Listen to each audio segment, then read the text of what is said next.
12 sur Europe 1. Dimitri Pavlenko, vous recevez ce matin l'expert de l'énergie Nicolas Goldberg. Bonjour Nicolas Goldberg. Bonjour. Vous êtes expert chez Columbus Consulting. On fait le point avec vous sur la crise énergétique qui prend de l'ampleur à la faveur de la guerre d'Iran. Alors, on a connu hier une folle journée sur les marchés avec un bond jamais vu de 31% du cours du WTI. C'est le brut qui est coté aux États-Unis. Il est monté à $119. Et puis ça s'est dégonflé, ça s'est détendu en fin de journée. Le baril est à $88 ce matin. Qu'est-ce qui s'est passé, Nicolas Goldberg ? Il y a un effet de panique en fait sur les marchés parce que déjà ce qu'il faut dire c'est que on partait de très bas sur le baril il y a quelques semaines, il était autour de $60. Quand on a commencé à voir la crise gazière, c'est monté à 80. Parce qu'il y a eu un effet de peur, donc il y a un effet d'anticipation à la hausse. Et puis en fait hier, ce qu'on a vu, c'est que le conflit a pris une autre ampleur. Il y a des dépôts pétroliers qui ont été visés. Il est désormais peu probable que ce conflit soit très court. Donc les marchés se sont un peu emballés, mais quand les marchés s'emballent, il y a toujours un effet de correction derrière. C'est ce qui fait que c'est redescendu. Mais attention, ça pourrait remonter. Alors qu'est-ce qui se passe concrètement sur le terrain ? Qu'est-ce qui rend fébrile les acteurs des marchés énergétique, Nicolas Goldberg? En fait, il y a un accès à l'énergie là qui commence à devenir compliqué, puisque vu que le détroit d'Ormuz est fermé et ne rouvrira pas visiblement tout de suite, il y a un accès au gaz naturel liquéfié qui est complètement stoppé. C'est pour ça que sur le gaz aussi, on a eu un effet des prix à la hausse ces dernières semaines. Oui. Pour le pétrole, il peut y avoir d'autres routes, mais c'est plus compliqué.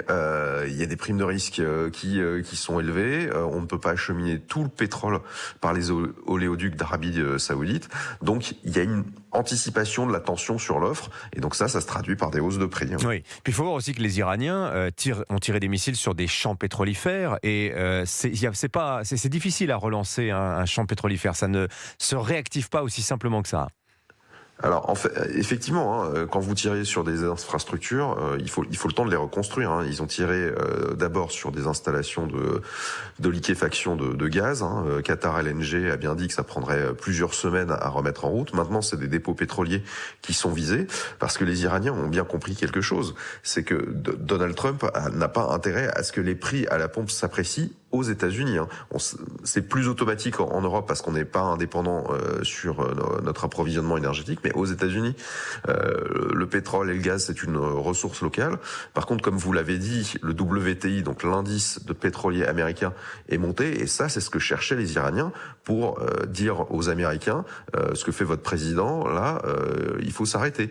Et ça, Donald Trump peut y être sensible parce qu'il y a les midterms, les élections de mi-mandat qui arrivent en novembre. L'opinion publique est assez remontée contre Donald Trump parce qu'il n'a pas réussi à maîtriser l'inflation, et il n'aura même pas réussi à maîtriser les prix à la pompe, puisque là ça augmente un petit peu. Alors on va revenir maintenant à la situation du consommateur français qui regarde ça avec inquiétude, parce que lui, ce qu'il voit, c'est qu'en une semaine, certains carburants ont pris 10, 20, 25, 30 centimes dans certaines stations-service. Il se demande si ça a un rapport vraiment avec l'envolée des prix du baril, parce qu'un baril acheté aujourd'hui, il n'est livré que dans 3 mois, il faut le savoir. Et puis, est-ce qu'on va vers une pénurie de carburant ? Qu'est-ce que vous en pensez, Nicolas Goldberg ? Alors, il n'y aura normalement pas de pénurie de carburant. C'est-à-dire que l'approvisionnement est quand même assez sécurisé, sauf si on fait n'importe quoi. Oui, c'est-à-dire que, parce qu'il faut le dire, on n'a pas beaucoup de pétrole qui vient du Moyen-Orient. Nous, c'est pas notre zone principale d'approvisionnement. On n'a pas beaucoup de pétrole qui vient du Moyen-Orient, effectivement. Ça vient d'Algérie, des États-Unis, un peu de Norvège également. Mais par contre, on subit l'effet prix. Donc, le risque que les volumes n'arrivent pas chez nous, il est assez faible. Par contre, on prend le prix. Ensuite, peut-être qu'il y aura des pénuries si on fait n'importe quoi. Enfin, moi, j'entends des choses à base de bloquer des prix, à base de baisser des taxes. Si vous faites ça, vous tuez le signal prix, vous anesthésiez la baisse de la demande, et donc là il peut y avoir un effet de pénurie. C'est pour ça qu'il ne faut pas faire ça. Par contre, effectivement, les prix augmentent, et donc là ce que chaque consommateur doit faire, c'est s'interroger sur sa consommation.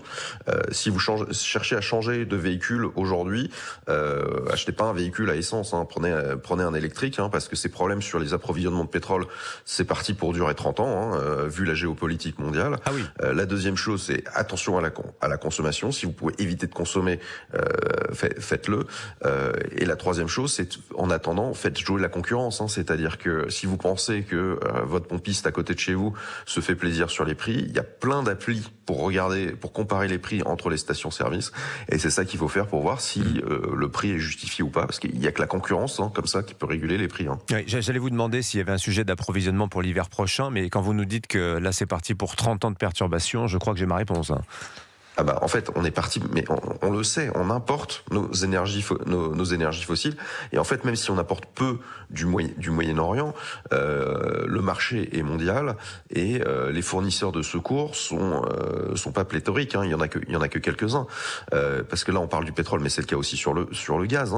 Il faut voir que pour le gaz naturel liquéfié, la moitié du gaz naturel liquéfié qui arrive en Europe, il vient des États-Unis, qui ne sont plus vraiment un pays allié en ce moment. Donc les énergies fossiles, à terme, il faut s'en défaire.